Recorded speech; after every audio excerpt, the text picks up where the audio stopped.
A wet and horrid day, so it's time to do some modelling again. One wing down, one to go. Slight issue, the plan only shows one wing. So before we look at how I'm going to tackle that and how you might consider tackling that if you face the same issue, I'll show you what I've done since the last time I was working on this wing.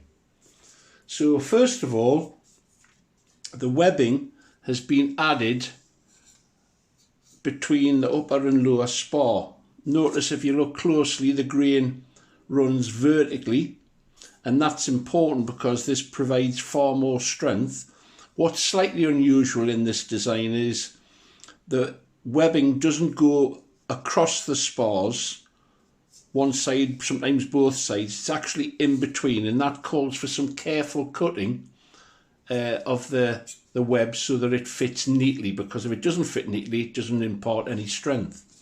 Also, there's a plywood brace here to set the dihedral angle, and there's a plywood brace here to set the dihedral angle at the center point.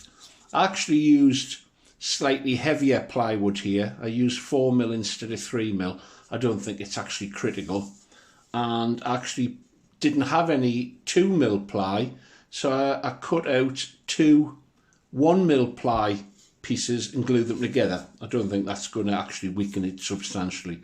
A little bit of steaming was required on this upper spar to get it to go in, and you can see here it's just been roughly shaped at the tip. None of the leading edge or the trailing edge has been shaped yet, but there's the wing completed. Time to look at the second one. But as you can see there, it's the left hand wing, and I need a right hand wing now. So how can you go about doing that? Well, the first thing is I've produced some of the parts that need to be pre-shaped. So this is the left hand profile copied onto these pieces of wood, but it's stepped in the opposite way because the front is made out of 10mm balsa, 6mm, 4mm. It's ready and prepared. It's an exact match to the one that's been completed. Likewise, the trailing edge has been notched out from the plan to accept the ribs here and here, and obviously the ribs themselves have all been cut out.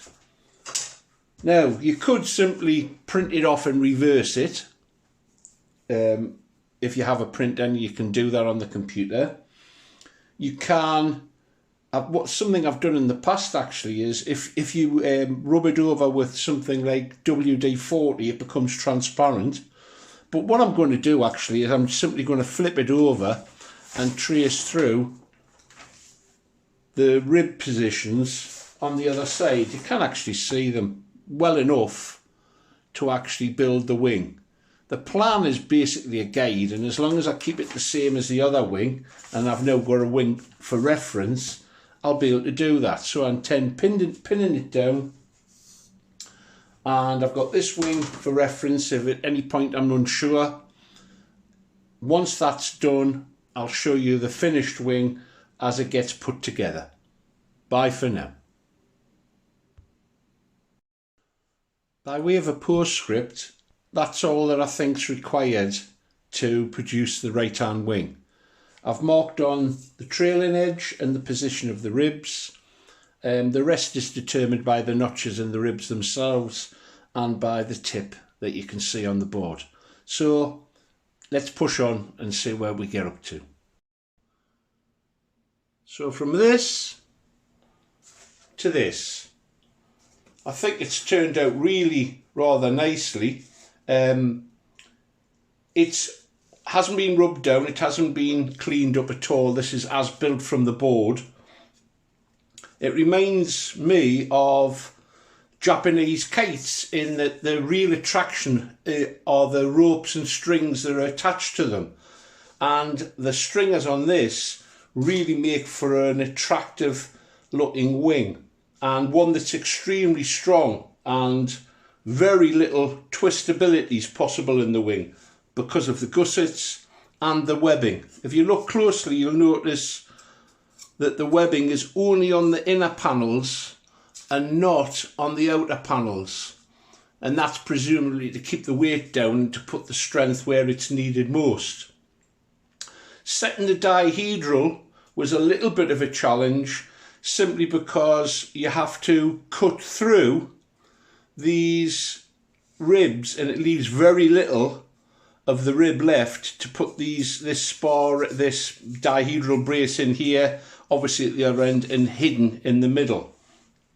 But once that's done, the actual dihedral brace as drawn on the plan is very accurate and produces the desired amount of dihedral to within the millimetre, and that hasn't always been the case when I've built from plans. As Mark Robinson's pointed out, one has to be very careful taking direct measurements from a plan. But in this case, the dihedral brace, I half expected that I would need to alter it, but it was very accurate.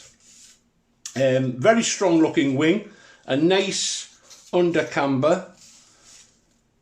It hasn't been cleaned up at all, so that'll come later on. I'll just leave it in this state for the time being. I think I'll turn my attentions to the tail next, and that's interesting because you only have one rib shown, and that's at the cord here, and they're tapered, so that'll involve a little bit of calculation to get that right. It's quite a large tail, as you would imagine, with a former free flight design, and it's a lifting surface which will push the CG back quite some distance. And you can see there, the CG is at about 50%. So, tail next, I think. That's been a productive week getting that wing built. Until the next time, if you've enjoyed this so far, please keep tuned by subscribing. Give me a thumbs up, that helps a little bit. Until next time, bye for now.